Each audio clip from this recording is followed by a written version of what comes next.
Chapter 14. Beelzebub. Beelzebub appears in smoke in the throne room. His thoughts are all of Michael up there alone in the penthouse. "So he can come when summoned," Lucifer says softly. "I want an update on what is going on with the trial." Lucifer stands up and walks over to him. Beelzebub swallows his pride and nods, walking forward. They're taking 48 hours to do what they call discovery, to go over Watcher records. Nergal has been seeing his daughter at the same location for a very, very long time, Father. There's a question as to why Mathias would have attacked him now.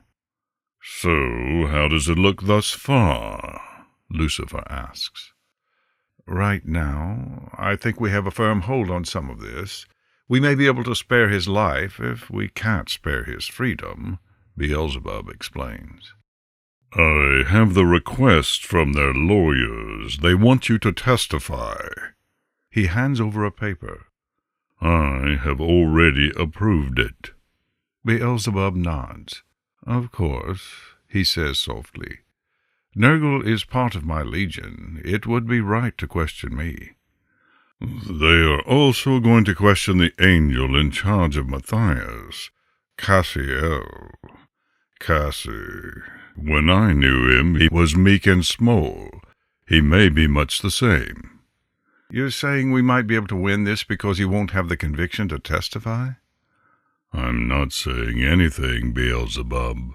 You and the others, your memories of the past are so foggy. I remember heaven, every moment. You, my children, don't." Lucifer stands up and shoves his empty hands in his pockets. "That is a blessing, I assure you. I have spoken with your mother," he says, head canting to one side as if he's trying to study Beelzebub's face for a reaction. Beelzebub puts the folder under his arm and suddenly realizes he doesn't have his jacket. His cigarette case and lighter are in it. "About what?" He shoves his hands into his trouser pockets and shrugs. "She says you've gotten attached to someone," Lucifer says with a beaming smile. "Care to tell me who?" "Not really." Beelzebub folds his arm across his chest, defensive. "And if I ordered you?" Lucifer's tone goes dark. It's a serious question. Beelzebub looks at him and tilts his head. "I don't think you would. Mother would forbid it." He's confident his mother would not allow that sort of power push between the two of them. It wouldn't look right to anyone. Mother has always said they have to keep disputes to a minimum. Lucifer laughs gently. "You know us too well, son. She already forbade me from ordering you to say." He sighs. "But don't let it keep you from what is important here. After this is over, I'm sure we can spare you some time away. But not now." "The trial is more important. I understand." Lucifer nods. "Beelz." He motions Beelzebub closer, and the prince comes to his king. "I trust you with this more than anyone, you know." "Yes, Father." "Don't let me down." Lucifer walks away out of the back door of the throne room. Beelzebub lets out the breath he's been holding. A demon enters from the hallway. "Your Highness." Beelzebub turns. "Yes, Otis, isn't it?" The demon smiles. "Close, Your Highness. My name is Botus." "Apologies, Botus." He smiles. "It's been a long day. Can I help you?" "Duke Lucas requires you in his office at your soonest convenience, Highness." Botus hands him a small note. "It's not a rush, but he'd like to speak to you the moment you're free." Beelzebub turns the folder over in his hand. "I need to stop in my room for a moment. Please let the Duke know I'll be on my way shortly." "Yes, Your Highness." Then Botus leaves him. Beelzebub walks into his room and tosses the file to his table before walking to his closet to grab another jacket and then grab a small golden case sitting on the shelf by the mirror. He looks inside it. It's got smokes and a lighter, so he pockets them. Hopefully, he will find time to go back to the hotel to grab his jacket. He pulls on the new jacket with deep red lapels and smirks at himself in the mirror, a hand reaching up to comb through his stringy black hair before he grabs the file back off the table and heads out to find Lucas. "They're going to ask if you ordered this, Highness." Beelzebub leans back in his seat, shaking his head. "Haven't already established that Mathias attacked Nergal?" He waves a hand. "I did not order this." He holds out his hands. "Why would they think I ordered this, if Mathias was the one who engaged first?" "They will ask if you can feel where your subordinates are, if you know what they're thinking." Lucas turns around and takes a seat, his cat jumping onto the top of the table and laying down. "Hey, sweetheart." "Is that your familiar?" Beelzebub asks. "Yes," he nods. "I've had her with me for a long time." He turns to another file. The black cat eyes Beelzebub with a long stare from dark yellow eyes. "Raguel is brutal in his questioning. He will try to catch you in things," Lucas says, drawing Beelzebub's attention away from the cat. "Please be mindful, Highness, about what you disclose." "I will not make it easy for him," Beelzebub says kindly. "It's not like I could know every thought and notion that goes through my legionnaires' heads. If I did, we wouldn't have to talk like this." "Your Highness, we don't have much of a case to save Nergal. Outside of the obvious, the wrong place, wrong time, but he'd been going there for over 60 years. He sets out the angelic log.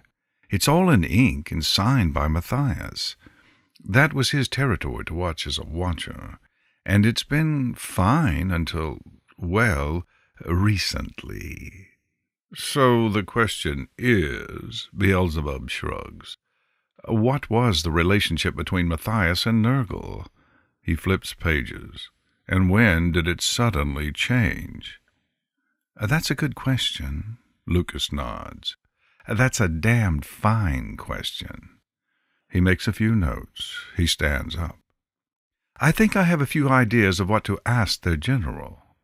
"Cassiel, yes. That's the one, sir." Lucas reaches around himself to pull another file from his shelf. Beelzebub notes a sword is hanging on the wall. "What sort of weapon is that? Looks like Leviathan's sword a bit." Lucas stalls, turning back. It's called a spadroon. And Leviathan's sword is not his relic weapon, Highness. It's just a very fancy sword he got on Earth. It's Polish, I believe." He smiles.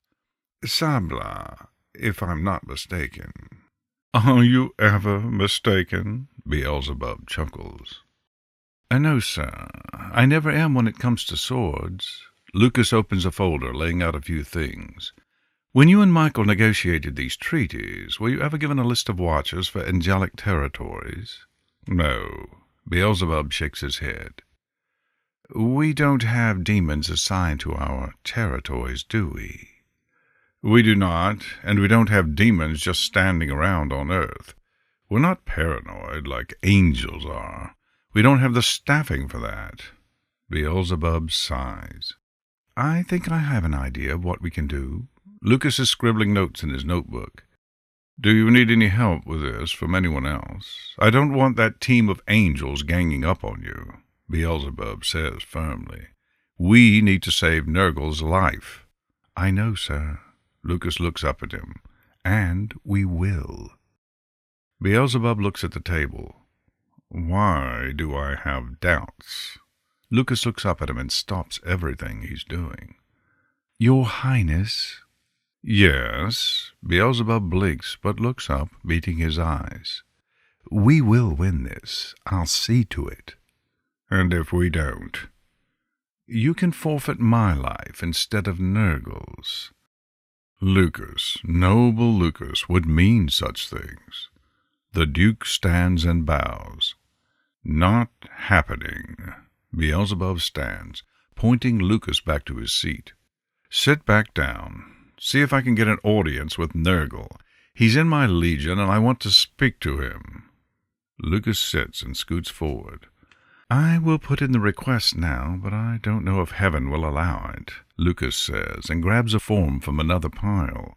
His office does look like organized chaos in its natural state, and perhaps they need a little bit more of that right now.